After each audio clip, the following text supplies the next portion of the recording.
demons jump. But people don't believe me when I say that. Have you ever been in a room full of people and everybody in there depressed? And it's like that gray cloud looming overhead.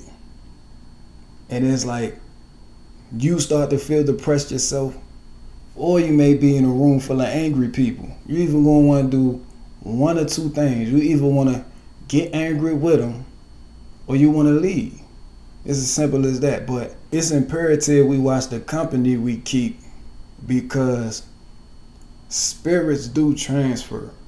And the eye-opening verse on the company we keep is 1 Corinthians 15:33.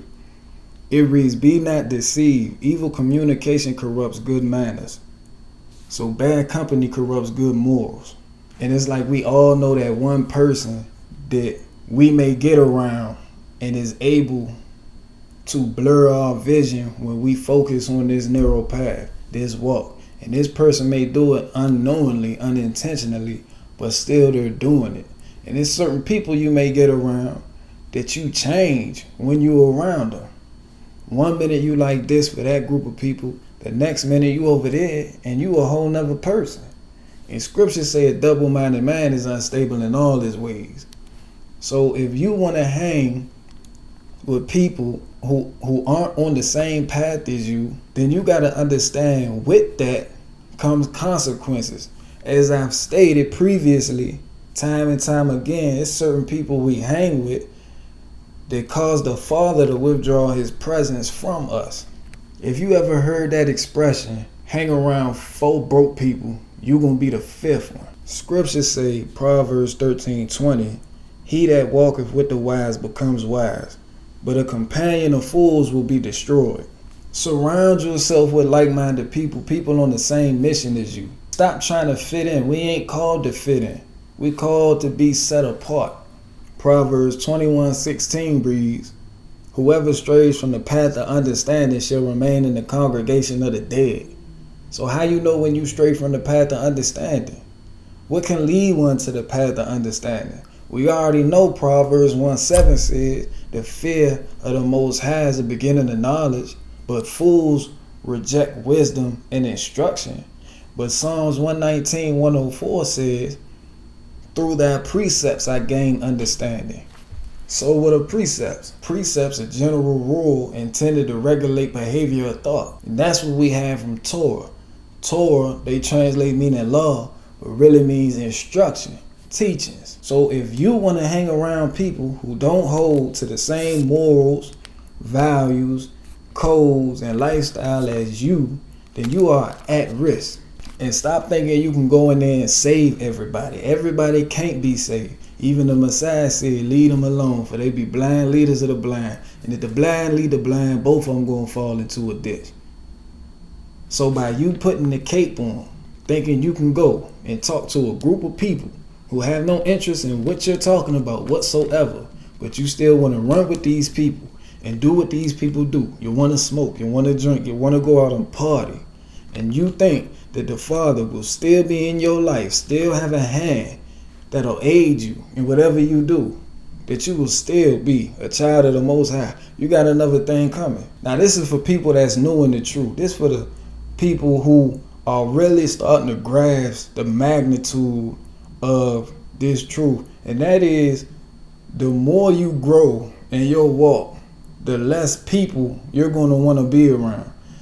The more you'll realize people distancing themselves from you because of what you represent. Your family, your friend, your childhood friend. Certain people might begin to become enemies to you and won't nobody realize what's going on. But it's the fact that you are no longer with this group or doing what they do.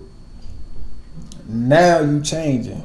But a lot of people say change is bad, but change can be a good thing. Because in order for you to change, that means you have to grow. And when you're growing, that means you're alive. Because if you're not growing, nature teaches us that you are dead.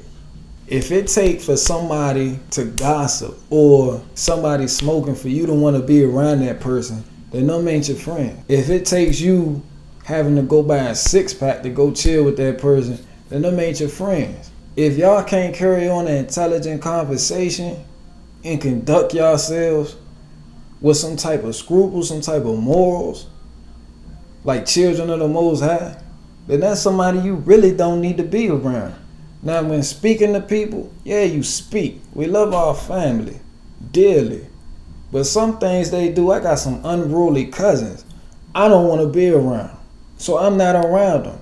And that's the hard thing a lot of people that's new in this walk and a lot of people that's old in this walk gonna have to deal with. You're gonna have to learn how to love people from a distance. People love to use the excuse, oh, I'm talking to them about the faith, as a reason given for them hanging around a certain group of unruly individuals. But you gotta understand how to recognize a fool. Scriptures say don't cast your pearls amongst the swine.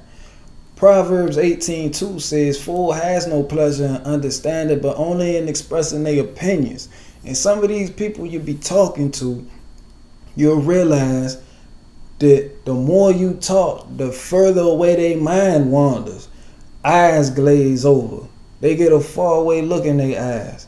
It's certain type of people that we just can't help. Not everybody is called at this time. And it's not meat for everybody to understand what's going on. So you trying to drill it in their heads and then at the same time hang out with them thinking that you're doing them justice by trying to be a light, but whole time you're not realizing that your light is getting snuffed out. You really hindering your blessings, you hindering your spirit. So we really have to watch the company we keep, because the company we keep reflects us. And you can tell a lot about a man by who he hangs out with. Just like you can tell a lot about a man by the type of woman he marries, the type of women that he dates. And this is for you. You know who you are. You need to understand that we are not they which draw back into perdition but continue on to salvation. It's really time we get it together. Watch the company you keep. My name not important.